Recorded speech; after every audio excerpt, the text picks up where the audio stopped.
Hello friends, ನಾವಿವತ್ತು 7ನೇ ತರಗತಿಯ ಗಣಿತ ಪಠ್ಯ ಪುಸ್ತಕದ ಬೀಜೋಕ್ತಿಗಳು ಅನ್ನುವಂಥ ಪಾಠದ ಅಭ್ಯಾಸ 12.1ರ ಲೆಕ್ಕಗಳನ್ನ ಬಿಡಿಸ್ತಾ ಇದ್ದೀವಿ.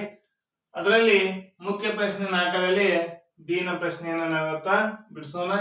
ಪ್ರಶ್ನೆ ಹೀಗಿದೆ ನೋಡಿ: y² ಅನ್ನು ಹೊಂದಿರುವ ಪದಗಳನ್ನು ಗುರುತಿಸಿ ಮತ್ತು y² ನ ಸಹಗುಣಕ ಬರೆಯಿರಿ ಅಂತೇಳಿ ಕೇಳ್ತಾ ಇದ್ದಾರೆ.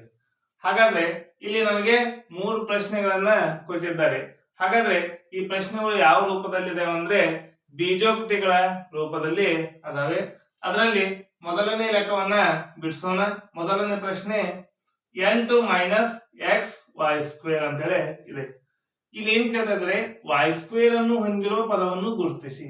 ಹಾಗಾದ್ರೆ ಇವು ಎರಡು ಪದಗಳಲ್ಲಿ y² ಹೊಂದಿರುವುದು ಯಾವ್ದಂದ್ರೆ ಈ ಪದ, ಹೌದಾ? ಹಾಗಾದ್ರೆ ಉತ್ತರ ಯಾವುದು? -x y². ನೋಡಿ, ಇಲ್ಲಿ y² ಇದೆ ಅಂದ್ರೆ ಈ y² -x ಇಷ್ಟಕ್ಕೂ ಏನಾಗಿದೆ, ಸಂಬಂಧ ಪಡ್ತಾ ಇದೆ.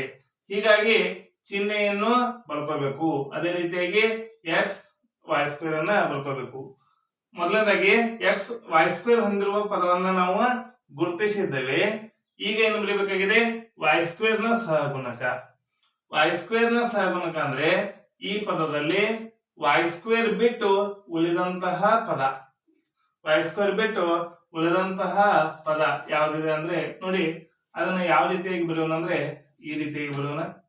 y² ನ ಸಹಗುಣಕ, ಹೌದಾ?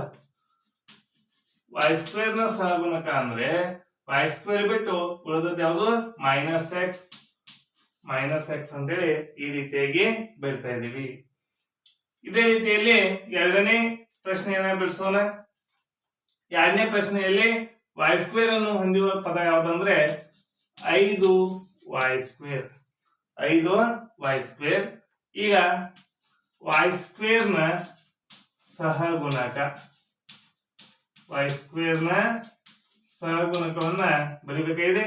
y² ನ ಸಹಗುಣಕ ಅಂದ್ರೆ y² ಅನ್ನುವಂತ ಒಂದು ಪದವನ್ನು ಬಿಟ್ಟು, ಅದೊಂದು ಅಕ್ಷರವನ್ನು ಬಿಟ್ಟು ಯಾವ ಪದ ಉಳಿದಿದೆ? 5. ಹಾಗಾದ್ರೆ y² ನ ಸಹಗುಣಕ ಇದರಲ್ಲಿ 5 ಆಗ್ತಾ ಇದೆ.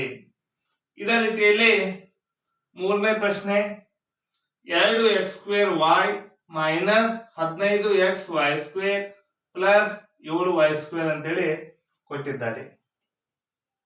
ಹಾಗಾದ್ರೆ ಇಲ್ಲಿ ನೋಡಿ, 2x²y ಇದೆ, ಅಲ್ಲಿ ಕೇಳ್ತಾ ಇರೋದು y². ಹಾಗಾಗಿ ಈ ಪದ ಬರುವುದಿಲ್ಲ. ಹಾಗಾದ್ರೆ -15xy², 7y². ಇಲ್ಲಿ y² ಇದೆ, ಇಲ್ಲಿ y² ಇದೆ.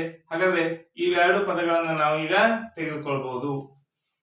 ಮೊದಲನೇ ಪದ 15xy², ಹೌದಾ? -15xy² ಅಂದ್ರೆ ಇಲ್ಲಿ ಚಿಹ್ನೆಯನ್ನು ಕೂಡ ನಾನು ತೆಗೆದುಕೊಳ್ಬೇಕು. ಈಗ ಈ ಪದದಿಂದ ನಾ ಏನು ಬರೀಬೇಕಾಗಿದೆ? y² ನ ಸಹಗುಣಕ, ಹೌದಾ? ಹಾಗಾದ್ರೆ ಈ ಪದದಿಂದ y² ನ ಸಹಗುಣಕ ಅಂದ್ರೆ ಈ y² ಬಿಟ್ಟು ಉಳಿದದ್ದು ಯಾವುದು? -15x ಅಂತೇಳಿ ಬರ್ತಾ ಇದ್ದೇನೆ. ಅದೇ ರೀತಿಯಾಗಿ ಮುಂದಿನ ಪದ 7y². ಮುಂದಿನ ಪದ ಯಾವುದು? 7y². ಇಲ್ಲಿ ಹಿಂದೆ ಚಿಹ್ನೆ ಏನಿದೆ, ಚಿಹ್ನೆಯನ್ನು ಕೂಡ ನಾವು ಬರ್ಕೋಬಹುದು. ಯಾವುದೇ ಸಂಖ್ಯೆ ಹಿಂದೆ ಚಿಹ್ನೆ ಕೊಟ್ಟಿಲ್ಲ ಅಂದ್ರೆ ಅಲ್ಲಿ ಏನರ್ಥ ಇದೆ? ಪ್ಲಸ್ ಇರ್ತಾ ಇದೆ. ಈ ಪದದಿಂದ y² ನ ಸಹಗುಣಕ ಎಷ್ಟಾಗ್ತಾ ಇದೆ? 7 ಅಥವಾ +7 ಅಂತ ಕೂಡ ನಾವು ಬರೀಬಹುದು. ಈ ರೀತಿಯಾಗಿ ಈ ಪ್ರಶ್ನೆಗಳಿಗೆ ಉತ್ತರಗಳನ್ನ ನಾವು ಕಂಡುಹಿಡಿದಿದ್ದೇವೆ. ಈ ವಿಡಿಯೋ ನಿಮ್ಗೆ ಇಷ್ಟ ಆಗಿದ್ರೆ ಲೈಕ್ ಮಾಡಿ, ಶೇರ್ ಮಾಡಿ, ಸಬ್ಸ್ಕ್ರೈಬ್ ಆಗಿರಿ. ಹೀಗೆ ನಮ್ಮ ಯೂಟ್ಯೂಬ್ ಚಾನಲ್ನ ಎಲ್ಲ ವಿಡಿಯೋಗಳನ್ನ ನೋಡ್ತಾ ಇರಿ. Thank you.